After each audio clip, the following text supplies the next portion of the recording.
नमस्कार मेरे प्रिय दर्शकों व्यूअर्स, भाग्य नीतम चैनल में आप सभी का स्वागत है। आज हम बात करेंगे कन्या राशि यानी वर्गों के बारे में। चलिए वीडियो शुरू करते हैं। 12 अप्रैल को राहु का राशि परिवर्तन हो चुका है। राहु एक प्रभावी ग्रह माना गया है। इसका परिवर्तन सभी राशियों को प्रभावित करता है। आपकी राशि पर राहु गोचर का क्या असर होने जा रहा है, आइए जानते हैं इस वीडियो में। एस्ट्रो प्रणव ओझा जी बताते हैं कि कन्या राशि वालों के लिए यह राहु का राशि परिवर्तन बहुत महत्वपूर्ण माना जा रहा है। 12 अप्रैल 2022 को राहु का राशि परिवर्तन हो चुका है। राहु को एक पाप ग्रह माना गया है, लेकिन ये हमेशा बुरे फल ही प्रदान करता है ऐसा नहीं है। आपके लिए राहु का गोचर कैसा रहने वाला है, इस वीडियो को शुरू करते हैं। धार्मिक यात्रा पर जाने का मौका मिल सकता है। इस दौरान किसी पवित्र नदी में स्नान करने का सौभाग्य प्राप्त होगा। छोटे भाई बहनों को कार्य क्षेत्र पर कष्ट उठाना पड़ सकता है। काम को लेकर छोटी छोटी समस्याएं उन्हें परेशान कर सकती हैं। मार्केटिंग से संबंधित उच्च शिक्षा की तैयारी कर रहे छात्रों को अच्छे परिणाम प्राप्त होंगे। कन्या लग्न के प्रतियोगियों को अपनी परीक्षा को लेकर कमर कस लेनी चाहिए, क्योंकि नए साल के प्रथम 4 महीने में जितना कठोर तप करेंगे उतना ही अच्छा फल प्राप्त होगा। आर्थिक मामलों के लिए समय अनुकूल रहेगा। नौकरी करने वालों की सैलरी में वृद्धि की प्रबल संभावनाएं बनेंगी। यदि आपके दादा दादी नाना नानी हैं तो उनका आशीर्वाद एवं सानिध्य आपके लिए बहुत फलदायी होगा। उनकी सेवा करने का मौका हाथ से नहीं जाने देना चाहिए मेरे दोस्तों। इसके अतिरिक्त बड़े भाई का पूरा सहयोग प्राप्त होगा। पिता को उनके कार्य क्षेत्र में सफलता के साथ साथ मान सम्मान भी मिलेगा। यह समय उनके लिए अत्यंत शुभ है। पिता के तनाव को स्वयं को तनाव समझकर चिंतित रह सकते हैं। राहु का राशि परिवर्तन उन विद्यार्थियों की मदद करेंगे जो विदेश जाकर पढ़ाई करने का सपना देख रहे हैं। प्रदेश में शिक्षा ग्रहण करने का अवसर प्राप्त हो सकता है। नौकरी से जुड़े लोगों को स्थानांतरण करने का मौका मिलेगा और यह स्थानांतरण आपके लिए बेहद फायदेमंद साबित होगा। लकी ड्रॉ जैसे स्कीमों से लाभ प्राप्त हो सकता है। सेहत को लेकर राहु कुछ नकारात्मक परिणाम दे सकते हैं। जी हाँ, कन्या राशि वालों को अपने पैरों का ध्यान रखना चाहिए। उनकी जांघों में दर्द या अन्य कोई तकलीफ हो सकती है। जीवन साथी के भाई बहन की ओर से कुछ तनाव प्राप्त हो सकता है। ससुराल पक्ष से संबंध बहुत मधुर रखने चाहिए। कन्या लग्न वालों को स्वयं के फीडबैक पर बहुत ध्यान रखना चाहिए। कुछ लोगों की नज़रों में आप बुरे हो सकते हो। निकट के लोग आपके प्रति षड्यंत्र रच सकते हैं। राहु विवाद की स्थिति उत्पन्न करेंगे, लेकिन आपको विवाद से दूर रहना होगा। किसी के विवाद में मध्यस्थता करने से बचना चाहिए। यदि आप विवाद में पड़ेंगे तो आपको तनाव का सामना करना पड़ेगा। अनचाही यात्रा पर जाना पड़ सकता है, जिसके कारण यात्रा से असुविधा हो सकती है। बहुत आवश्यक ना हो तो यात्रा से बचना चाहिए, अन्यथा गंतव्य तक पहुंचने में कष्टों का सामना करना पड़ सकता है। राहु धार्मिक मामलों में आपका रवैया कट्टरवादी करेगा, लेकिन आपको कोई भी धार्मिक विवाद नहीं उत्पन्न करना चाहिए। आस्था व्यक्तिगत करते हुए सभी का सम्मान करें। किसी नदी या तीर्थ स्थल के पवित्र जल में स्नान करें। यदि यह संभव ना हो तो घर पर ही पवित्र नदी का जल पानी में डालकर स्नान कर सकते हैं। राहु आपके 8वें स्थान पर, जबकि केतु महाराज आपके दूसरे स्थान पर गोचर करेंगे। राहु केतु के इस गोचर के प्रभाव से आपको स्वास्थ्य संबंधी कुछ परेशानियों का सामना करना पड़ सकता है। इसके अलावा व्यावसायिक दृष्टि से आपको थोड़ा संभल कर काम करना चाहिए और अपने आसपास के लोगों से प्रेम भाव बना कर रखना चाहिए। राहु केतु की अशुभ स्थिति से बचने के लिए बहते जल में 4 नारियल अवश्य प्रभावित करें। कन्या राशि के जातकों के लिए राहु इस वर्ष की शुरुआत में आपके 9वें भाव से गोचर करेगा। इस अवधि में आपको भटकाव और भ्रम का सामना करना पड़ सकता है। साथ ही इस दौरान आपको अपने वरिष्ठ कर्मचारियों से, उच्च अधिकारी और अपने पिता से किसी प्रकार का टकराव भी हो सकता है। इस अवधि में आपका झुकाव पौराणिक कथाओं को जानने की ओर हो सकता है और आप अपनी विश्वास प्रणाली को चुनौती दे सकते हैं। इस समय में आप निराशावादी भी हो सकते हैं। आप अपने मन और स्वभाव में औचक परिवर्तन का सामना कर सकते हैं। इसके बाद राहु आपके 8वें भाव में गोचर करेगा। इस अवधि के दौरान आपकी रुचि गुण, रहस्यों और विज्ञानों में जग सकती है। साथ ही आपका अंतर्ज्ञान मजबूत हो सकता है और आप अपने आसपास के लोगों और स्थितियों को अच्छी तरह से आंकने में सक्षम हो सकते हैं।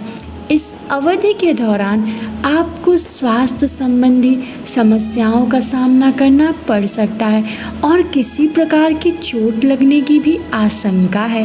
व्यक्तिगत जीवन में या पेशेवर जीवन में अपने आप को साबित करने के लिए आपको काफ़ी कठिन परिश्रम करना पड़ सकता है।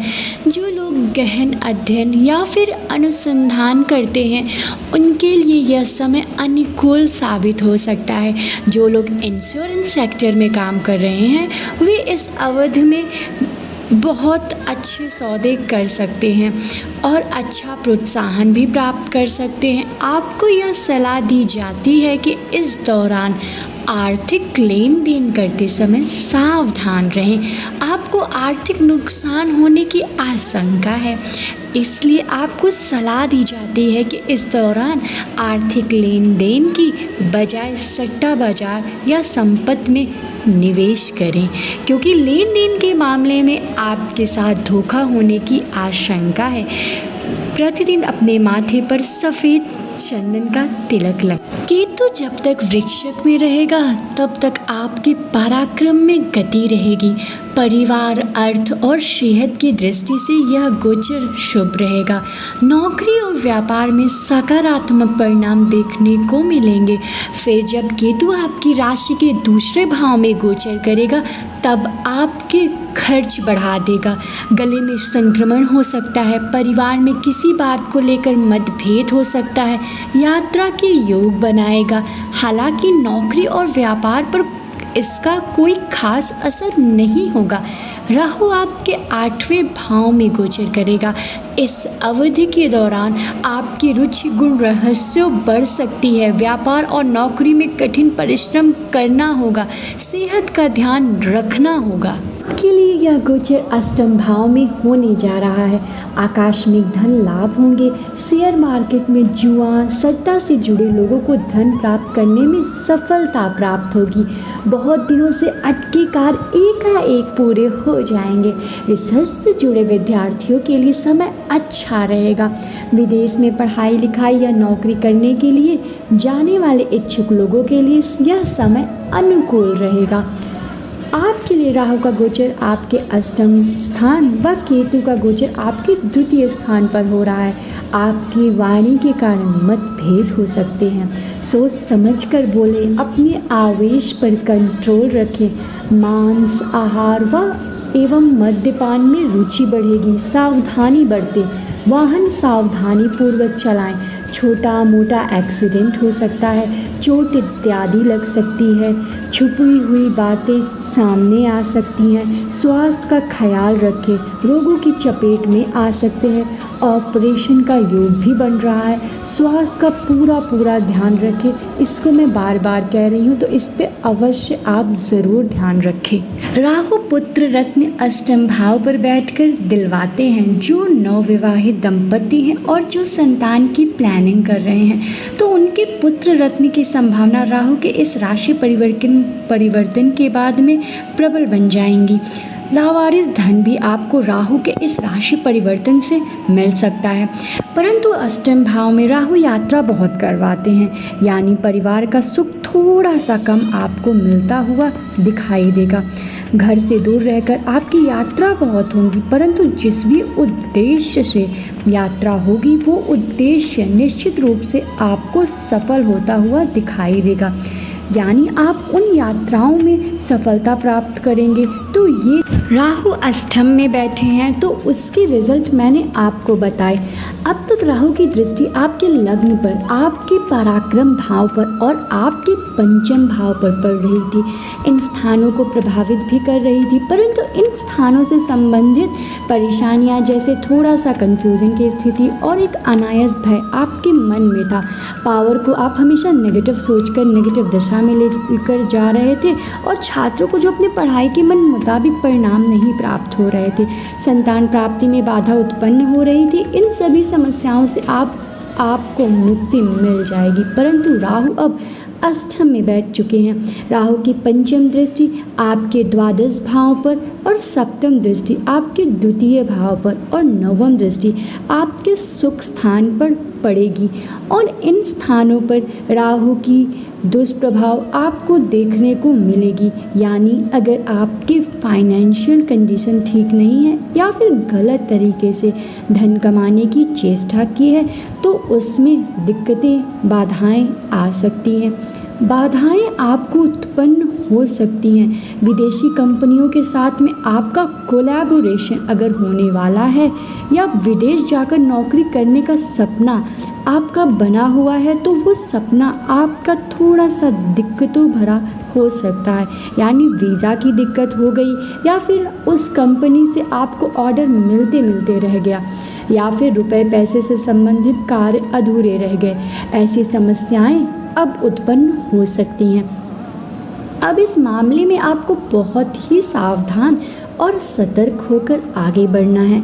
अगर आप शेयर मार्केट में इन्वेस्टमेंट करना चाहते हैं तो आपको शेयर मार्केट में लॉन्ग टर्म इन्वेस्टमेंट करना चाहिए और लॉटरी में आप जो भी अमाउंट लगाएंगे आपको निश्चित रूप से सफलता हासिल होगी।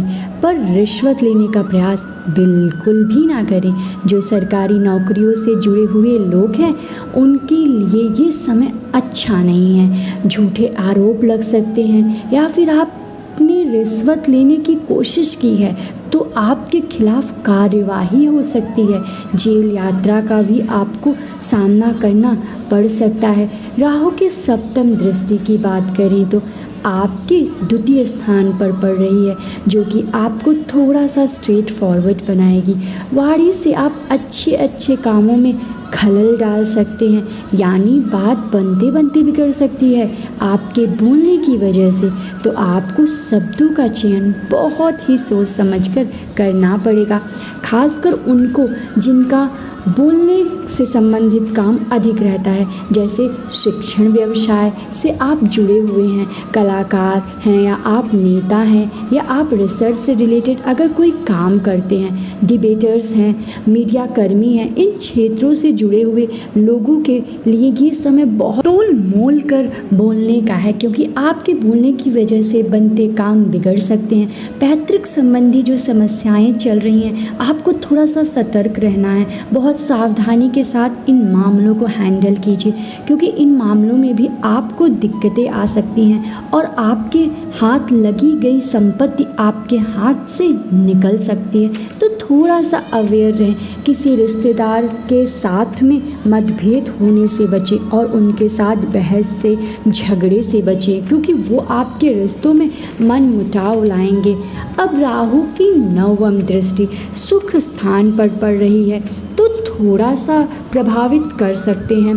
वैसे सुख स्थान के आपके स्वामी गुरु जो कि सर्वग्रही होकर आपके सप्तम स्थान पर बैठेंगे, जो कि राहु के एक दिन बाद यानी 13 अप्रैल को बैठे हैं, परंतु राहु की दृष्टि जो कि सुख स्थान पर पड़ रही है तो वो थोड़ा सा सुखों में फ्लैक्चुएशन ज़रूर लाएंगी, लेकिन उस समय आपको अपनी डिसीज़न पावर बढ़ानी है।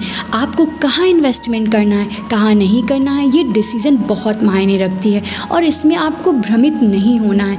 माँ के साथ भी बोलते समय शब्दों का चयन सोच समझ कर करें। उनके स्वास्थ्य का भी विशेष रूप से ध्यान रखें, क्योंकि राहु की नवम दृष्टि आपके माता के स्थान पर पड़ रही है। उनके स्वास्थ्य को फ्लक्चुएट कर सकती है। इस समय बजट देख कर चलें। आपके पास पैसा बहुत आ रहा है, लाभ की स्थितियां आप बहुत अच्छी गेन कर रहे हैं, परंतु उसके बावजूद भी ऐसा नहीं है कि लाभ बहुत मिला तो आप बहुत ज़्यादा खर्च कर रहे हैं। उस वजह से आपको फाइनेंशियल कंडीशन डावाडोल हो जाए, तो थोड़ा सा इस मामले में अवेयर हो जाएं। किसानों के लिए जो पशुपालन, दूध डेयरी से रिलेटेड काम करते हैं, उन लोगों के लिए यह समय बहुत ही अच्छा और फलदायक रहेगा। पर राहु की दृष्टि है, इसीलिए मेहनत आपको करनी पड़ेगी। थोड़ा सा भ्रम की स्थितियों से आपको निकलना है। कभी भी आप अपने डिसीज़न में अटक जाएं, डिसीज़न लेने में प्रॉब्लम हो, तो आप किसी भी अनुभवी या किसी बड़े बुजुर्ग से सलाह लेकर अपने जीवन में आगे बढ़ें। ओवर कॉन्फिडेंट में ना आए, मैंने जो डिसीज़न ले लिया है वो बिल्कुल सही है, ऐसा नहीं है। हो सकता है आपका डिसीज़न गलत निकले और ये राहु आपसे करवाएगा। जो ये है कन्या राशि वालों के लिए राहु के परिणाम। वैसे कन्या राशि वालों के लिए राहु का परिणाम अच्छे हैं, जो कि राहु की दृष्टियाँ अच्छी नहीं होती। कुछ उपाय हमें लेकर चलना चाहिए। पहला उपाय, राहु के दोष से मुक्ति पाने के लिए जल में कुछ डालकर प्रतिदिन स्नान करें। यह उपाय बहुत ही अच्छा और सरल है, इससे आप डेली रूटीन में ज़रूर करें। और दूसरा उपाय, राहु के दोष से अगर आप मुक्त होना चाहते हैं तो शनिवार के दिन मीठी चीज़ों को खाने से परहेज करें। शनिवार के दिन मीठा बिल्कुल ही ना खाएं। ये भी आपके लिए बहुत ही आवश्यक है और बहुत ही सरल उपाय आपको मैं बता रही हूँ। यह उपाय आपके जीवन को और अधिक उन्नति करेंगे और राहु के परिणाम को बेटर करेंगे। मैंने ऐसे उपाय बताए जो आप बहुत ईजिली कर सकते हैं, परंतु ये उपाय मैंने बताए हैं गोचर में राहु के परिवर्तन के हिसाब से। कोई भी उपाय करने से पहले अच्छे ज्योतिष से कंसल्ट अवश्य कर लें। आप क्या आप जानना चाहते हैं कि आपकी कुंडली में राहु केतु की क्या पोजीशन है, शनि कहाँ बैठे हैं, गुरु के क्या रिजल्ट मिल रहे हैं, अन्य ग्रहों की क्या पोजीशन है, कौन सी युतियाँ शुभ हैं और कौन सी अशुभ हैं, कैसी युतियाँ हो रही हैं, क्या योग आपके जीवन में बन रहे हैं, तो भविष्य में आप क्या अपने करियर में क्या अच्छा कर पाएं, व्यापार या जॉब आपको करनी चाहिए, संतान प्राप्ति के योग बने हुए या फिर संतान से संबंधित कोई बाधा है, या दाम्पत्य जीवन सुख में नहीं है, या फिर या विवाह नहीं हो रहा है। ऐसे कई प्रश्न अगर आपके मन में उठ रहे हैं तो आप इन प्रश्नों का उत्तर आपको एस्ट्रो प्रणव ओझा जी देंगे और घर बैठे ही आपकी समस्या का समाधान मिल जाएगा। कैसे? कुंडली विश्लेषण के माध्यम से। आपके स्क्रीन पर जो दिए गए नंबर हैं उन पर संपर्क करें और आप अपना अपॉइंटमेंट बुक करवाएं। प्रणव ओझा जी आपकी कुंडली का एनालिसिस करेंगे और आप सभी के प्रश्नों का उत्तर भी देंगे और आपके ऐसे सटीक और सरल उपाय बताएंगे जो कि आपके जीवन में सकारात्मक चमत्कारिक लाभ ला सके। तो देर किस बात की, उठाइए फ़ोन और आज ही अपना अपॉइंटमेंट बुक करवाइए। अब मैं अपनी वाणी को विराम देती हूँ। स्वस्थ रहिए, मस्त रहिए और मुस्कुराते रहिए हमेशा। जय श्री राधा कृष्ण। और हमारे भाग्यनेत्रम चैनल को सब्सक्राइब कीजिए और अपने दोस्तों के साथ ज़्यादा से ज़्यादा शेयर कीजिए।